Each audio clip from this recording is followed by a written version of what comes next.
Assalamualaikum warahmatullahi wabarakatuh.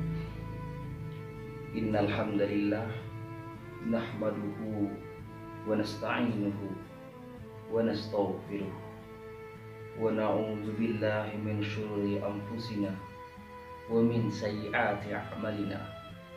May yahdihillahu fala mudilla lahu wa may yudlilhu fala hadiyalah. Asyhadu an la ilaha illallah wa asyhadu anna Muhammadan abduhu wa rasuluh la nabiyya ba'dah. Anak-anakku angkatan COVID-19, khususnya pelajar Madrasah Mutu yang dirahmati oleh Allah Subhanahu wa taala.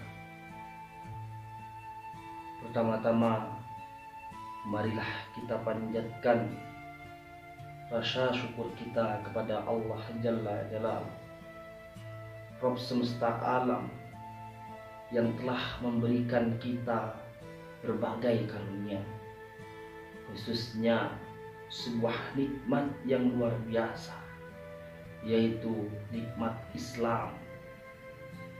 Karena Islam adalah nikmat terbesar dibandingkan nikmat-nikmat lainnya seperti nikmat harta ataupun kenikmatan dunia lainnya. Lantas, bagaimana cara mensyukuri nikmat yang telah Allah berikan? Maka menjadi jawabannya adalah bertakwa, sebagaimana yang dikumandangkan di berbagai khutbah Jumat. Ya ayyuhalladzina amanu taqullaha haqqa tuqatih wa la tamutunna illa wa antum muslimun, yang artinya, hai orang-orang yang beriman, bertakwalah kepada Allah sebenar-benarnya takwa kepadanya, dan janganlah sekali-kali kamu mati melainkan dalam keadaan beragama Islam. Semoga kita menjadi hamba-hambanya yang selalu memegang teguh agama Islam dalam diri kita. Selawat dan salam semoga selalu tercurahkan kepada junjungan dan suri tauladan kita, Nabi Muhammad SAW, kepada para sahabat-sahabatnya, kepada para istri-istrinya, anak-anaknya, cucu-cucunya, ustadz dan ustazah, para tabi'in, dan mereka yang selalu berjuang menegakkan agama Islam, yang mengikuti salaf hingga akhir zaman. Para jamaah salat Jumat rahimakumullah, ada hadis yang patut direnungkan pada kesempatan Senin kita pagi ini mengenai mereka yang akan mendapatkan naungan Allah pada hari kiamat. Yang dimaksudkan di sini naungan asy Allah, sebagaimana dikuatkan riwayatnya oleh Ibnu Hajar dalam Fathul Bari. Hadis lengkap berbunyi, an Abi Hurairah radhiyallahu anhu anin nabiyina sallallahu alaihi wasallam qala sab'atun yudilluhumullahu fi dhillali yauma la dhillali illa dhillah. Dari Abu Hurairah radhiyallahu anhu, Nabi sallallahu alaihi wasallam bersabda, ada 7 golongan yang dinaungi Allah dalam naungannya pada hari itu, di mana tidak ada naungan kecuali naungannya. Lantas siapakah 7 golongan ini? Semoga kita menjadi bagian dari 7 golongan ini. Golongan yang pertama adalah al-imam adil, yaitu imam yang adil, Golongan yang kedua adalah wasyabbu nasya'a bi ibadatillah. Seorang pemuda, seorang anak muda yang tumbuh dewasa dalam peribadatannya kepada Allah Subhanahu wa taala. Yang ketiga adalah warajulun qalbuhu mu'allaku fil masajid. Seorang yang hatinya tergantung kepada masjid. Yang keempat, warajulan tahabbu fillahi ijtima'a alaihi wa tafarraqa alaihi. Yaitu dua orang yang saling mencintai di jalan Allah. Keduanya berkumpul karenanya dan berpisah karenanya. Yang kelima, warajulun da'athum ra'atun datum mansib wa jamali faqala inni akhafullah. Yang kelima adalah seorang laki-laki yang diajak berzinah oleh seorang wanita yang mempunyai kedudukan lagi cantik, lalu ia berkata, aku benar-benar takut kepada Allah Subhanahu wa taala. Yang keenam adalah warajulun tasaddaqa bisadaqatin fa akhafullahu hatta la ta'lama shimaluhu ma tunfiku yaminuhu. Seseorang yang bersedekah dengan satu sedekah, lalu ia menyembunyikannya sehingga tangan kirinya tidak tahu apa yang diinfakkan tangan kanannya. Serta warajulun zakarallahu khaliyan fafadat ainah. Seseorang yang berzikir kepada Allah dalam keadaan sepi, lalu ia meneteskan air matanya. Sejenak kita kembali mengulas 7 orang atau 7 golongan yang akan Allah berikan naungan. Yang pertama adalah pemimpin yang adil. Pemimpin yang bersikap adil selalu menjalankan amanat, diemban dengan baik, tidak melampaui batas, dan tidak meremehkan apa yang ia dapat. Keadilannya tidak teralih, sekalipun kemudian disuguhkan dengan harta yang melimpah, dan tidak beralih dengan kesenangan dunia yang tampaknya hari ini jamaah, hari ini anak-anakku, kita sulit mencari pemimpin yang adil. Banyak pemimpin-pemimpin kita jamaah, banyak pemimpin-pemimpin kita anak-anakku yang kemudian karena kepentingan harta, yang kemudian karena kepentingan yang lainnya kemudian beralih kebijakannya. Itulah pemimpin yang akan mendapatkan naungan Allah pada hari kiamat kelak, yaitu pemimpin yang bisa adil, pemimpin yang bisa kemudian memimpin dengan tegas, merasakan apa yang kemudian rakyatnya rasakan. Golongan kedua yang Allah akan berikan naungan, yaitu pemuda yang tumbuh dalam ketaatan kepada Allah.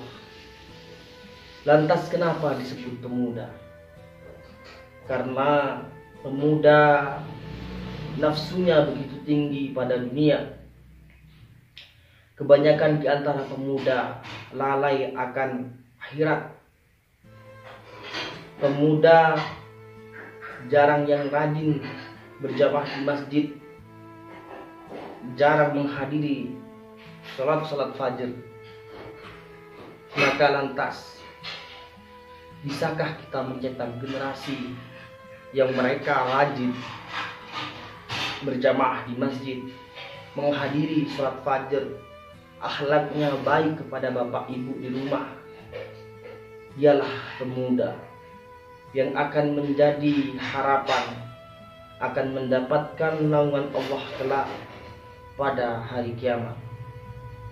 Maka pantaslah jika Nabi Shallallahu Alaihi Wasallam memasukkan pemuda yang rajin ibadah dalam golongan yang akan mendapatkan naungan Allah pada hari kiamat kelak. Karena pemuda ini merupakan generasi yang memiliki berbagai tantangan di balik semangatnya yang menggebu-gebu. Taruhlah hari ini pemuda lagi diserang cybercrime. Banyak pemuda-pemuda hari ini yang lebih mementingkan kepentingan dunia semata, baik itu bermain game, melakukan hal-hal yang tidak berguna. Bukan salah bermain game, tapi bagaimana Anda tahu waktu Anda mendahulukan Allah ketika Allah mengatakan hayya 'alas shalah. Dan yang ketiga yang Allah akan berikan naungannya adalah orang yang hatinya selalu terkait dengan masjid. Yang dimaksud di sini adalah laki-laki, karena wanita lebih layak tempatnya di rumah. Sampai pun untuk salat 5 waktu, wanita lebih utama mengerjakannya di rumah dan pahalanya lebih besar. Sedangkan laki-laki tempat sholatnya ialah masjid. Bisa juga pengertian orang yang hatinya terkait dengan masjid adalah mereka yang mengingat sholat berjamaah walau dalam keadaan super sibuk. Supir kendaraan semisal, yang seringkali kita lihat mereka lalai, terutama supir-supir bus. Melalui kedekatan hati dengan Sang Ilahi, keterkaitan hati dengan masjid, maka supir kendaraan ketika mendengar suara azan segera memarkirkan kendaraannya untuk mengerjakan sholat. Pegawai kantoran bergegas ke masjid ketika berkumandang hayya 'alas shalah. Contoh-contoh seperti itulah yang mereka hatinya selalu terkait kepada masjid. Golongan keempat yang akan mendapatkan naungan Allah Subhanahu wa taala di hari kiamat kelak adalah dua orang yang selalu atau yang saling mencintai di jalan Allah. Keduanya berkumpul karenanya dan berpisah karenanya. Yang dimaksud di sini adalah mereka yang berteman karena Allah, sehingga teman yang dipilih adalah karena ketertarikan pada kesolehannya, bukan tertarik pada dunia dan hartanya. Pertemanan tersebut dibangun atas dasar iman sampai maut menjemput. Yang kelima, seorang laki-laki yang diajak berzina oleh seorang wanita yang mempunyai kedudukan lagi cantik, lalu ia berkata, aku benar-benar takut kepada Allah. Ada wanita yang kaya raya, terhormat, dan begitu cantik. Ia menggoda dan mengajak laki-laki untuk berzina. Namun karena takut kepada Allah, laki-laki tersebut tidak melakukannya. Hadis ini mengisyaratkan tentang kisah Nabi Yusuf alaihissalam dengan permaisuri Raja Mesir yang menggodanya. Kalau tidak dengan pertolongan dan perlindungan Allah, tentu Nabi Yusuf bisa saja terjerumus dalam zina. Maka kita bisa selamat dari maksiat hanya dengan pertolongan Allah. Ingatlah kalimat la haula wala quwata illa billah. Apa maksud kalimat tersebut? Ibnu Mas'ud radhiyallahu anhu berkata, tidak ada daya untuk menghindarkan diri dari maksiat selain dengan pertolongan Allah. Tidak ada kekuatan yang melaksanakan ketaatan selain dengan pertolongan Allah. Lantas siapakah golongan keenam yang akan mendapatkan naungan dari Allah? Warajulun tasaddaqa bisadaqatin fa'ahuha hatta la ta'lamu shimaluhu ma tunfiku yamini. Seorang yang bersedekah dengan satu sedekah lalu ia menyembunyikannya sehingga tangan kanan kirinya atau sehingga tangan kirinya tidak tahu apa yang diinfakkan oleh tangan kanannya. Maksudnya Sedekah yang paling utama adalah sedekah yang dilakukan sembunyi-sembunyi. Lihatlah ibarat yang dinyatakan Nabi Shallallahu Alaihi Wasallam, tangan kanannya bersedekah, namun tangan kirinya tidak mengetahuinya. Artinya bagaimana kita menjaga kesalehan diri kita. Yang terdekat dengan kita saja tidak tahu. Namun bukan berarti salah mereka yang kemudian bersedekah terang-terangan, asalkan dilandaskan niat memberikan contoh. Taruhlah orang tua yang mengajari anaknya bersedekah kepada bapak-bapak yang sering menyeberangkan kita dari gang kita menuju ke madrasah, dari gang kita menuju rumah Allah. Dan golongan terakhir yang Allah akan berikan naungan adalah warajulun zakarallahu khaliyan fafa aina, seorang yang berzikir kepada Allah dalam keadaan sepi, lalu ia meneteskan air matanya. Maksudnya adalah orang yang rajin berzikir kepada Allah dengan benar-benar menghayati, hingga terkadang air matanya menetes ketika ia menyendiri karena saking takutnya, saking bertakwanya kepada Allah Subhanahu wa ta'ala. Dikatakan ia berzikir seorang diri, menunjukkan bahwa zikir itu adalah sesuatu hal yang layak kita sembunyikan, karena lebih terjaga dari namanya riya. Semoga Allah menggolongkan kita berada atau menjadi 7 golongan di atas yang tidak ada naungan kecuali naungannya. Maafkan penulis jikalau dalam proses penyampaian ini masih ada kata, masih ada kalimat yang kemudian tidak pantas anak-anakku semuanya ini. Maafkan Pak Muhammad. Tetap jaga semangat, tetap jaga kesehatan, karena dengan Anda menjaga kesehatan Anda, insya Allah Anda akan bisa melalui pandemi ini. Selalu berikhtiar semuanya di rumah. Selalu doakan kesehatan teman-teman Anda, Bapak Ibu guru Anda, dan terutama kedua orang tua Anda yang telah melahirkan Anda dan mereka yang telah membesarkan Anda. Barakallahu fikum. Aqulu qawli hada wastaghfiruh. Innahu huwal ghafurur rahim. Assalamualaikum warahmatullahi wabarakatuh.